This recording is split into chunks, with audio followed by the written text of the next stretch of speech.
નમસ્કાર મિત્રો, જો તમે ગુજરાતની અંદર construction related engineering service provide કરવાનું કામ શરૂ કરવા માંગો છો, નવો ધંધો શરૂ કરવા માંગો છો, તો તમે જે તમારો પ્રોજેક્ટ શરૂ કરી રહ્યા છો એ પ્રોજેક્ટ શરૂ કરવા માટે જે સેટઅપ ઊભું કરવું પડતું હોય છે. આપણા પ્રોજેક્ટની અંદર માની લો ઓફિસ બિલ્ડિંગ લેવું પડતું હોય, શેડ લેવું પડતું હોય, અથવા તો મશીનરી ઇક્વિપમેન્ટ લેવા પડતા હોય, ફર્નિચર ફિક્સચર કરવું પડતું હોય છે. તો આ બધા જ જે ખર્ચા આપણે કરીએ છીએ, કેપિટલ કોસ્ટ કરીએ છીએ, કેપિટલ એક્સપેન્ડિચર કરીએ છીએ.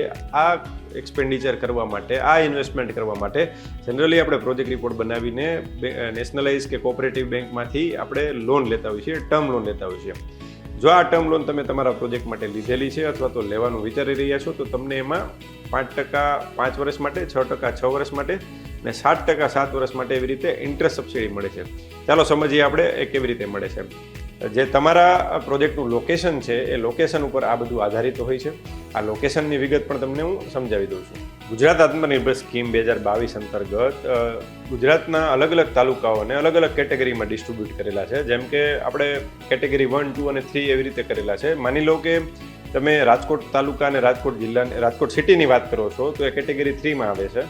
ગોંડલ તાલુકો અને એની વાત કરો છો તો કેટેગરી 2માં આવે છે. પણ ચોટીલાની વાત કરો છો તો ચોટીલા તાલુકો જે છે એ કેટેગરી 1માં આવે છે. ઇન્ટરેસ્ટ સબસિડી જે છે એ ડિપેન્ડ કરે છે કે તમે કયા તાલુકાની અંદર, કઈ કેટેગરીના તાલુકાની અંદર તમે તમારું યુનિટ શરૂ કરી રહ્યા છો, એના ઉપર તમને સબસિડી મળશે. આ એક્ઝામ્પલમાં આપણે સમજ્યા ચોટીલા, ગોંડલ અને રાજકોટની વાત કરીએ તો જો તમે રાજકોટની અંદર સર્વિસ યુનિટ ચાલુ કરો છો, જે આપણે વાત થઈ એ મુજબ, તો તમને 5% ઇન્ટરેસ્ટ સબસિડી 5 વર્ષ માટે મળે છે. ગોંડલની અંદર કરો છો તો 6% ઇન્ટરેસ્ટ સબસિડી 6 વર્ષ માટે મળે છે. અને એ જ વસ્તુ ચોટીલાની અંદર તમે શરૂ કરો છો તો 7% ઇન્ટરેસ્ટ સબસિડી 7 વર્ષ માટે મળે છે. તો આવી રીતે તમે જે તમારું યુનિટ શરૂ કરી રહ્યા છો એમનું લોકેશન સિલેક્શન કરવું એ પણ મહત્વનો ભાગ હોય છે. અને આની અંદર તમને આ પ્રકારની સબસિડી મળતી હોય છે. ખાસ કરીને જ્યારે તમે આ યુનિટ બનાવવાનું વિચારો છો ત્યારે તમે કયા કોન્સ્ટિટ્યુશનમાં બનાવો છો, ઇન્ડિવિજ્યુઅલ કેપેસિટીમાં, પ્રોપ્રાઇટરશીપમાં કરો છો, પાર્ટનરશીપમાં કરો છો, LLPમાં કરો છો, પ્રાઇવેટ લિમિટેડ કંપની બનાવો છો, એમાં પણ ઘણો બધો ફેર પડતો હોય છે. જેમ કે તમે જો ઇન્ડિવિજ્યુઅલ છો અને વુમન એન્ટરપ્રિન્યોર છો તો તમને 1% એડિશનલ ઇન્ટરેસ્ટ સબસિડી મળતી હોય છે. તમારી એજ 35 વર્ષથી નીચેની છે તો પણ તમને 1% એડિશનલ ઇન્ટરેસ્ટ સબસિડી મળતી હોય છે. જેમ કે તમને 5% મળવાપાત્ર છે રાજકોટની અંદર, તો એ 5% વાળા વુમનના કેસમાં 6% થઈ જાય, અને એ વુમન 35 વર્ષની નીચે હોય તો 7% થઈ જાય. મેલ કેન્ડિડેટ હોય, મેલ એન્ટરપ્રિન્યોર હોય અને એ કરે છે 35 વર્ષથી નીચે છે તો એમને પણ 5% પ્લસ 1% મળે છે. LLP કે પ્રાઇવેટ લિમિટેડ કંપનીને DPIITનું રજિસ્ટ્રેશન એટલે કે સ્ટાર્ટઅપનું રજિસ્ટ્રેશન કરીને જો તમે શરૂ કરો છો તો એવા કેસમાં પણ 1% એડિશનલ તમને મળતો હોય છે. આ ઘણા બધા પ્રકારે તમે ઇન્ટરેસ્ટ સબસિડીનું પ્લાનિંગ કરી શકો છો અને વધુમાં વધુ ઇન્ટરેસ્ટ સબસિડીનો તમે 5%થી લઈને આમ કેલ્ક્યુલેટ કરો તો 9% સુધીનો લાભ લઈ શકો છો. પણ મેક્સિમમ જે તમે લાભ લ્યો છો એ બાદ કરતાં જે તમારી ટર્મ લોન છે એમાંથી 2% ઇન્ટરેસ્ટ તો તમારે ભોગવવું પડે છે. એટલે કે 10%ની લોન હોય તો વધુમાં વધુ 8% ઇન્ટરેસ્ટ સબસિડી લઈ શકાય. તો આ ઇન્ટરેસ્ટ સબસિડીની આપણે વાત કરી. આની અંદર ખાસ જોવું એ પડે કે જે તમે ટર્મ લોનનું ઇન્સ્ટોલમેન્ટ પે કરો છો અને એની અંદર જે ઇન્ટરેસ્ટ પે કરો છો એ ઇન્ટરેસ્ટ જ તમને સબસિડી તરીકે પાછું મળશે. પેનલ ઇન્ટરેસ્ટ કે અધર ચાર્જિસ પેમેન્ટ કરેલા હશે તો એ નહીં મળે.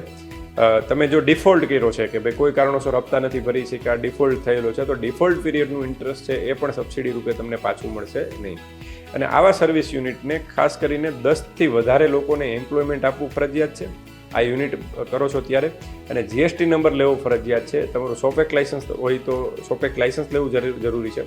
ઉદ્યમ રજિસ્ટ્રેશન કરવું જરૂરી છે. તો આ બધા જ લાઇસન્સો અને 10 લોકોનો રોજગાર અને જે GSTની વાત છે તમે ફૂલફિલ કરો છો તો તમારું યુનિટ જે છે એ સબસિડી મેળવવાને પાત્ર છે. જો તમે તમારા સર્વિસ યુનિટની અંદર સબસિડી લેવા માંગો છો તો તમારે નેશનલાઇઝ બેંક, કોઓપરેટિવ બેંક કે પ્રાઇવેટ બેંકમાંથી જ લોન લેવી પડશે. NBFCમાંથી લીધેલી લોન છે એ સબસિડી મળવાને પાત્ર નથી થતી. તો ખાસ કરીને બેંક સિલેક્શન વખતે પણ તમારે ધ્યાન રાખવું પડશે. અને ખાસ જે એમ્પ્લોયમેન્ટ તમે 10 લોકોનું આપો છો એમાંથી 85% લોકો જે છે એ લોકલ ગુજરાતના હોવા જોઈએ અને બાકીના લોકો છે બહારના હશે તો ચાલશે.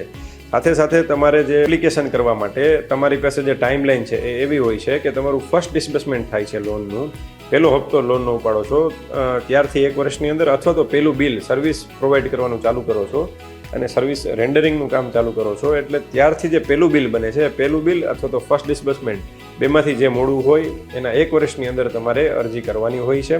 અને આ અરજી કર્યા પછીની જે કંઈ પ્રોસેસ છે ગવર્મેન્ટની અંદર એપ્લિકેશન સેન્કશન થવાની, ડિસ્બર્સમેન્ટ થવાની એ પ્રક્રિયા ચાલતી હોય છે. તો ખાસ કરીને આ બધા આ સર્વિસ પ્રોવાઈડરો જે છે એ આ ઇન્ટર સબસિડીનો લાભ લે ગુજરાતની અંદર, એવી હું સૌને વિનંતી કરું છું.